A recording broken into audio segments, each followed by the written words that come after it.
Then you go into your blocks, making sure that you are very stable. Okay. Yep. And look at my fingers, so they have to be holding you Behind the line. Yep, behind the line. Okay. And then lean forward kidogo because you need that pressure on your hands. Okay. And that's it. Oh. And 3, 2, 1. Ladies and gentlemen, and that is how this episode 6 of Game Changers tunaanza now. In this episode, we feature Africa's fastest man, Kenya's best, the man who changed the sprinting scene in Kenya and in the rest of Africa. Mr. Ferdinand Omanyala, it's about time. Yeah, man. Alright, yeah. 1, 2, 3, mic check, what's up? 2, 3 on my back, it's up. Light years ahead, just call me Buzz. Hitting a shot in sync with the boys. I feel like Joel Embiid, the process, yeah, I trust. Accolades got them swallowing the words, cause I know that they doubted us. Touch, can't touch this. I know they throwing that. Fadi, Yep. where have you been, bana? Nimekuwa tu in town too. I've been looking for you since 2025, January to be precise, Fadi. I'm a busy man. You don't say. Anyway, thank you very much. No worries. Thank you for making the time. Good things take time, you know. Good things take time. I'm happy. Have you been? Been good. New year, new things, Yeah. 2026 New rolling soon. resolutions, excited for life. Mhm. You know, the most important things, you know, like good health. Yeah, Excited. all right. Yeah. Straight into it, Fedi. You're a man who's changed the narrative.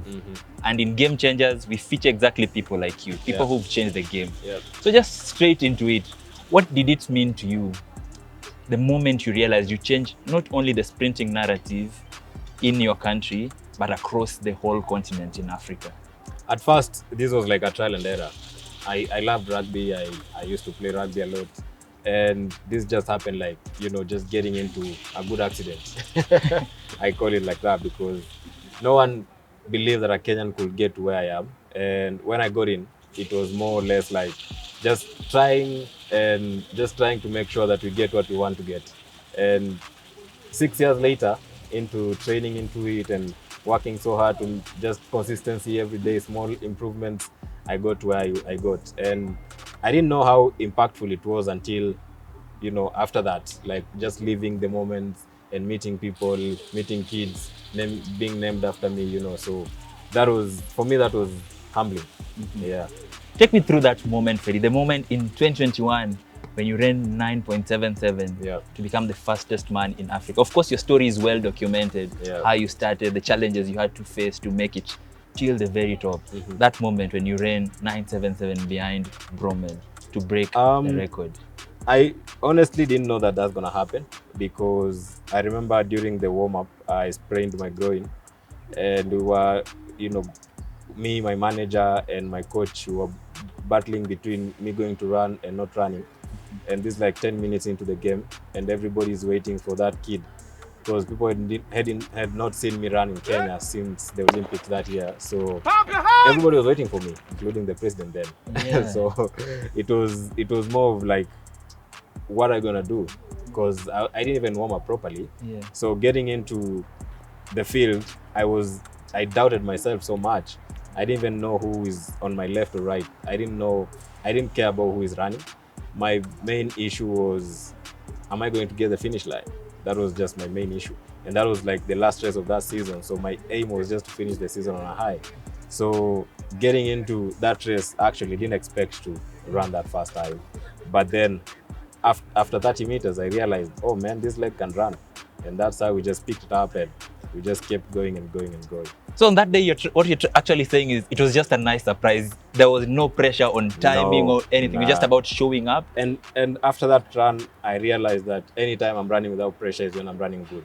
So I picked up that lesson from that. Because anytime I'm going to a race and I'm like pushing myself to run fast, it makes me, like I go slow. But the races that I go like, it doesn't matter what comes out of this race. Let me just enjoy. So that's one thing that I picked from that race. Talking about pressure, how did your life change after that historic achievement? It really did, because I achieved everything that I've been praying for and dreaming of in 3 months. Because after that, I got my first contract. After that, my life changed. Everything changed. My status changed. But it took me like a month or two because it was so overwhelming. I didn't really realize that I can be this fast. I can be the African record holder, you know. So my life really changed after that, and I really didn't know how this gonna be. Sometimes I could just wake up at night and pinch myself and tell myself this is not a dream. I just like, you know, that was the time I was given my first car, and I was waking up at the night and looking if that key is still there. Really? So it's true what we see on memes. Yeah, it is. Like, unafunika gari yako isisikie baridi, but like that was me, because I didn't really realize that I could have this life, you know, and it was hard to like come to terms with that kind of life. But like growing up and going on living a day at a time, it dawned on me that surely it's happening. Yeah, I'm sure now what's going through your mind, is this really Ferdy, the same guy who used to work? Yeah. I mean, like, let's say kind of I was badly off, used to man. do. I was living not so that good life, you know, because we were struggling a bit. So moving from that into like living the life I was living, for me that was a blessing. And that's one thing that really humbles me, because I've seen life on both sides, like without money and with money. And things happen overnight, you know, like for me it took me seconds in the field to just change my life. So that one experience really humbles me, because I believe we can get, and sometimes all that we have can be taken away as well. So that was a experience and a lesson from that. Yeah. Talking about another historic achievement, you went on to make Commonwealth Gold. Yeah. First Kenyan sprinting gold in 60 years. Yeah, that's right. And Commonwealth happened after the fiasco I had with the World Championships, because I got to the World Championships like 2 hours before my race. You know, like going from the airport straight to the field. That was hard, because Adidas had to give me different kind of shoes, because my size was different, because my legs were swollen. So it was a very tough experience. And then 2 weeks later going into the Commonwealth. So that gold meant a lot to me, because what I did not achieve at the World Championships, now I could achieve at the Commonwealth Games. And for me, I always remember that moment and treasure it so much, because it was a moment that it built up on the struggle that I was having the 2 weeks ago. Yeah. Because I mean, I think for some time it was actually pinned on your Twitter profile and almost everywhere. Yeah, it just is still. When the national anthem was being sung, Kenyan man, 100-meter race. Not just any other medal, but gold medal. In 100 meters. I mean, like, that's a moment that I'll always treasure, and I'm working so hard to make sure that we have another moment like that. Another moment like that. Of course, after all your achievements, they came the African record, came the Commonwealth Gold, and then so it was like it was on an upward trajectory. And then all the pressures that have to come every time you step on the line. Kenyans, Africans. We set the bar too high. The bar too high. And then let's talk about 2025. In your own books, where would you rank your 2025 season? Honestly, that was my worst season, because when I started being professional in 2021, I always wanted to run a sub 10 every season. But last year we didn't get a sub 10. Actually, we were at the door of a sub 10 because we ran 10.00. So it was my worst season, yes, but I'm a very positive person. You know, I either win or learn. So all the races that I didn't win, I was learning from them, because it was making me get into my races and look at the mistakes that I've been making. And of course, just looking at how the season has been and what changes we need to make. So I'm still ranked among the best in the world. Yes, true. Despite the fact we had that season, because we had a podium finish. We had so many podium finishes in the Diamond Leagues. And of course, that 150-meter record that we ran in Atlanta. But all the same, ranking it, I'll say we were at 50%. Yeah, compared to the previous season, of course, 2024, we were among the top 3. 2023 as well. I ran 12 sub 10s in that season. So, you know, based on how my seasons have been, 2025 was halfly done. What for someone who's enjoyed the very highest of highs that comes with this sport, to the, let's say, lowest of lows in your 2025 season, where you're struggling to hit 10 sub 10, something you had done, and you're almost targeting 9 6s. Sometimes that's what you were targeting. Yeah, that's right. What did it teach you about 100 meters and the sport in general? I mean, like I told you, experiences happen to me and they give me these lessons that you can have this today and tomorrow you don't have it. So that makes me treasure every moment that I have. You know, like sometimes we take it for granted. I was jogging 9s here and now we were struggling to run 9s. So for me, I can say that a lesson that I pick from that is today you can have it, tomorrow you can't. So just be humble. Yeah. And of course, you have to humble yourself to get back to where you're supposed to get back to. Yeah. Out of that now, 2026, 2025 is long gone. Yeah, that's right. I think as sportsmen, you guys say whatever, when the race is done, it's done. The problem is in life, you can never, you know, life is never a movie. Yeah. You can never take a remote and switch it back. Yeah. So, of course, like I said, you win or learn. So if you put that mentality, you can just get back up and keep going. Exactly. You know, life puts you down, but it's you who decides if you want to come back up or you want to like keep staying down. 2025 is behind us. Yeah. And now we have to look forward and see how much are we going to put in to make sure that we regain the glory that we had. You've started 2026 already, preps already. I think your race is coming soon in Yeah. the next few weeks. Yeah. What have you been working on? I believe you started training towards the end of the year now, last year. Yeah. For 2026, what are your plans? What are your targets? And just what have you been doing since October? We've been trying to get back at it in terms of my strength. We've been working on everything basically, and like I've really worked hard the last 4 months because even my body can show because we've been putting in a lot of work. We've been training 7 hours a day sometimes, and we've just been putting in a lot of work the last couple of months. And I feel like it's paying off because every time I'm coming for training, I feel like I'm lighter, I'm faster, and I'm just trying to like get those times that I used to get in training before. So 2026, looking at 2026, we have so many things lined up. And for now, we're looking at the indoors, which we start the tour next week, and looking at the World Indoors in March. So basically that's the immediate goal that we have right now. But the Commonwealth Games is coming in July. So that's another thing that we're really working hard for because I'm defending that title. So I have to go in hard. Yeah. Just looking at you, Fadi, some people, I think some point used to drive topics around social media and all that. People are saying this guy sometimes is bulky, he's muscular and all that. But right now you look leaner. I mean, yeah, it's not by choice, man. It's not by choice.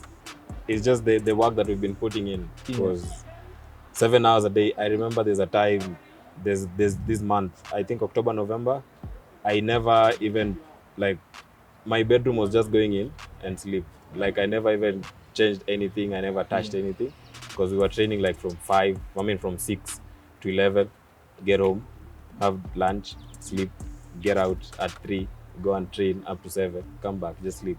So my house was a camp, basically. So that was a hard time. Like, we had to put in that work to make sure that we can have these moments, that we can just have this momentum from January to September to just carry you through.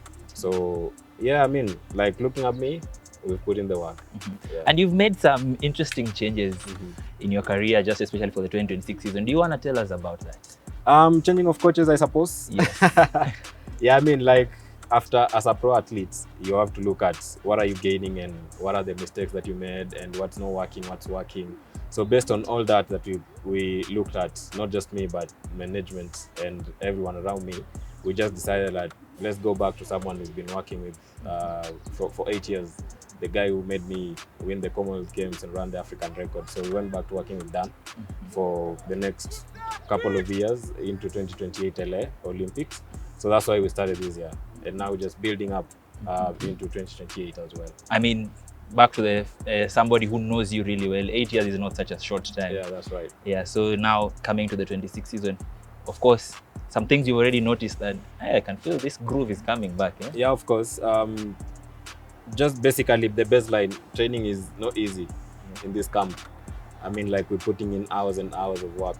So of course, doesn't matter what you're doing. You might have the best nutritionist, the best psychologist, but if the work is not being done, there's nothing that will come out of it.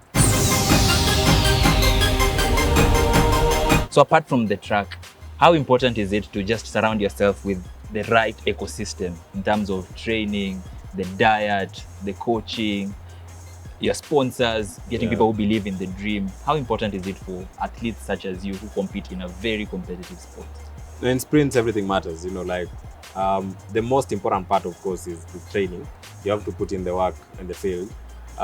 That's like 80% of it. But for you to get to 100%, you have to have the right nutritionists. You have to eat right. It's like a car that runs on diesel.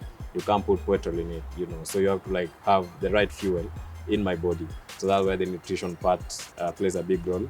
We have the physio part, you know, like the cars go for service. We have to also go for service, especially when you're doing a lot of mileage and doing a lot of runs and speed sessions in track. You have to go and get the proper massage, the proper recovery, and all that stuff. And of course, sponsors. I mean, it's a very expensive sport because now we spend almost $60,000 to $70,000 a year in traveling, just traveling. So, I mean, if you don't have a sponsor, then it becomes hard. And all these things just play a role in making sure that those 9 seconds that you see on the finish line is being built up by so many things behind it. And anytime I'm coming to race, it's just me presenting these arts that we've been working on. But the people who've been working on me behind the scenes are the ones that matter. Yeah. Talking about sponsors, a Kenyan kid having Adidas as an official sponsor, having Toyota as an official sponsor, my God, stuff of dreams, eh? I know, man, I know. That was, sometimes I don't believe it because that was like a fantasy, not even a dream, that was like a fantasy, you know. So, and I appreciate them so much because like in the World Championship, they really played a big role because I was almost calling it off because of the injury I had going into Tokyo. But it's them who made sure that I go there and present myself at the start line. So they really play a big role. And you know, people like Adidas, like it's like personal because they give me so much stuff to bring to the guys here. And that for me, I'm sure out of the guys that you're supporting here, I'm sure 1 or 2 are going to like use those facilities and come up the way I did. Yeah. Just as I was talking about earlier, you changed the sprinting narrative in the country. In some athletics Kenya meets, there's something called Omanyala mania. Yeah, that's right. 100-meter races would show up and there would be 17 hits. People would be like, 17 hits? 25 even. 25 hits for 100 meters in Kenya? Yeah, that's not possible. And then of course we've seen you have a Omanyala Foundation, of course, that's right. that is really keen with tennis. Just talking about your legacy, by the time your career is done, after you've achieved some phenomenal stuff, how would you want to be remembered as an athlete? I'm big on legacy. I'm big on legacy because I want the name to live longer than me, because I want to impact lives, not just in track, but even out of track. I want so many people to say that Omanyala really helped me to believe, and he made me understand that in life you can achieve anything you want to achieve. And that came to the Omanyala Foundation.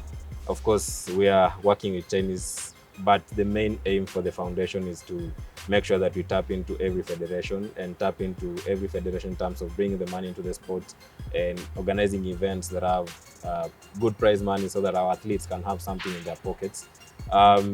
Lately, we've launched the sports clubs in schools. So that's something that is going to be a big project as well. We want to tap into the raw talent in high schools and primary schools as well, so that at the end of it all, we can have professional and high level of competition in those schools. I want to come to see a school event and see people running fast. So that's why we went into schools and we are launching sprint clubs in schools and taking professional coaching to them as well, and making sure that anytime you're coming to a sports event in high schools, we're having this stadium full because we want to see who's the next star. Kenyan fans, sometimes we deal with very demanding Kenyan fans. When you win, you're the best thing that ever happened after sliced bread. That's right. But when you're in your lowest moments, they can be unforgiving at times. As a professional athlete, someone who, of course, embraces social media in this time and age, how do you navigate that path of social media and fans and not paying too much attention sometimes? One thing I always appreciate God is He gave me a very strong mental strength. That's one thing that really has made me who I am today. And I remember I was laughing with some of my friends and telling them, when I was struggling to get to the top, I had like 3 or 4 people believed in me. So now I have millions of people following me, and people like really want to see me do good. And sometimes I understand when they get angry, but the problem is they don't really understand that we are human beings. You know, when we show up at the start line, sometimes you might show up sick, you might show up injured, you might show up not 100%, you know, like we are not robots that like we're programmed Just get to the start line and run the way you're supposed to run. So I understand when they get angry, but I want to challenge them at some point. You know, I want to, when I start my off season in October, I want to have 20 Kenyans who can come and join me in my training session for only 2 days, so that they understand how hard is it to make sure that how hard is it for us to run 10 seconds on the track. So I'll challenge them. Once that challenge is up, I'll let guys know.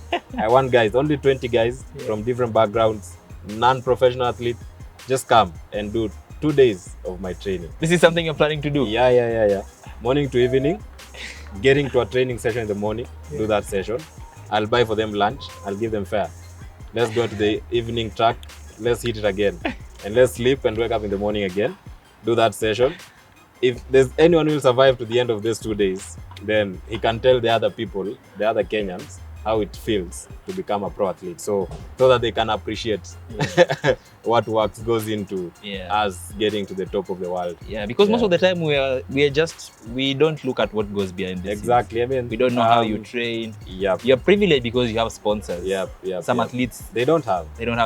And I just want to ask Kenyans, because okay, I'm privileged, I have all these things around me, but then there are guys who don't have that. Like, they go through a lot to get into that Team Kenya. And when they go into the World Championships, into the Olympics, you find there's a guy somewhere seated and not understanding how hard it is to get to that level, just talking the way he wants to talk, you know, which really pisses me off, because we put in a lot of work. And it's not that we are using anybody's money, because most of these athletes are using sponsors' money, and mostly from like abroad and foreign countries. For them to come and just talk the way they want is a bit of unfair, I must say. But let's see with that challenge, if there's a guy who will survive day one. So the fans will, of course, they'll also take part. I want it to be live, actually. Like, we'll put it live, and there's no like saying this guy Lionel or anything. I want it to be live so that Kenyans can really understand how hard it is for us to build up towards the season. Talking about live things, you found yourself in an interesting place recently, one popular streamer, 𝐋𝐢𝐤𝐞, made his way to the country, and then you found yourself in the crosshairs of conversations. Other people are saying, do it for your brand. Other people are telling you. I don't make my money out of streams, man. Like, you've been with me today in my session, you see how hard we work here. No filming, nothing, you know. We're just working behind the scenes. Nobody's seated here. People are here because there's a game here today. But normally, we're always just alone in the field. So for someone to come and tell me, come and race me for free, I mean, that doesn't make sense. Anytime I step into a track, when there are fans, when people are running, we are paid appearance fee. I'm at that level that I don't do things for showbiz. And I did that when I was growing up. We were coming to compete here, the 𝐒𝐤𝐤𝐞 series for free and getting home without nothing. But we're past that level.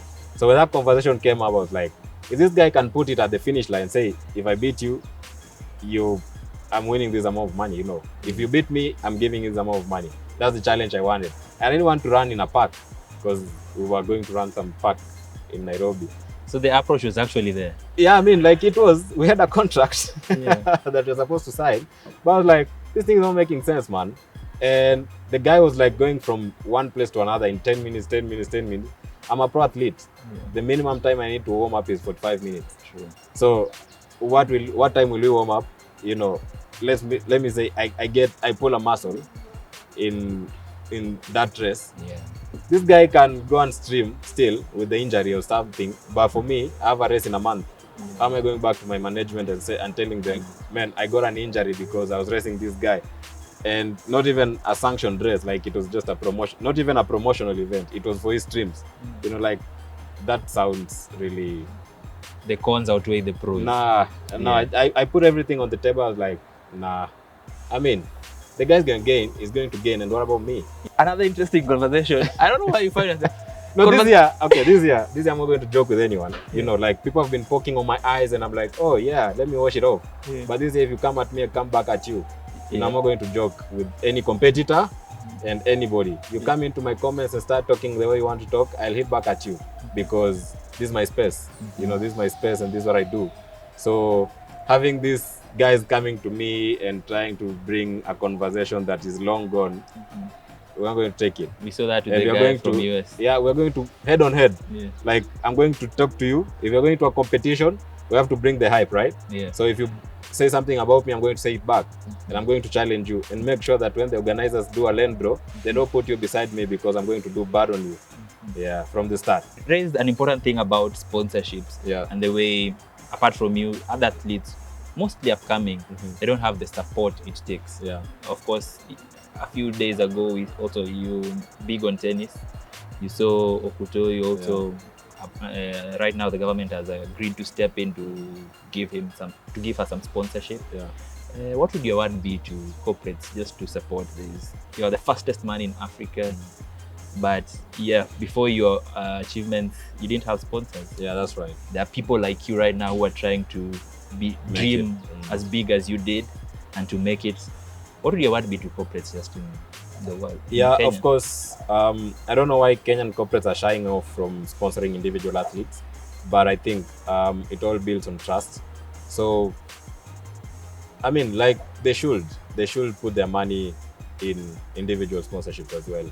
I'm really hoping that Angie can get corporates coming to sponsor her, as well as other athletes. There are so many athletes who are trying to come up, but of course, I'll defend the corporates a bit with saying that as an athlete, of course, there are so many athletes. A corporate can't come to sponsor every athlete who is trying to come up. True. So I want to urge athletes to just choose what they have to get what they want. You know, get to that level that corporates can see that, of course, this guy is a rising star, so we can come and pump money into him or her, like sponsor him and do all that kind of stuff. So my urge to athletes actually is let's try and work hard.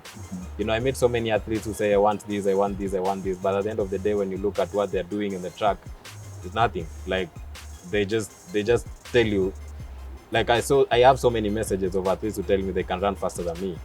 When you give them the chance, they're running very slow time. So I mean, like, let's not use our mouths to run. Yeah. Let's come and show it on the track so that we can have people see and try to sponsor that dream as well.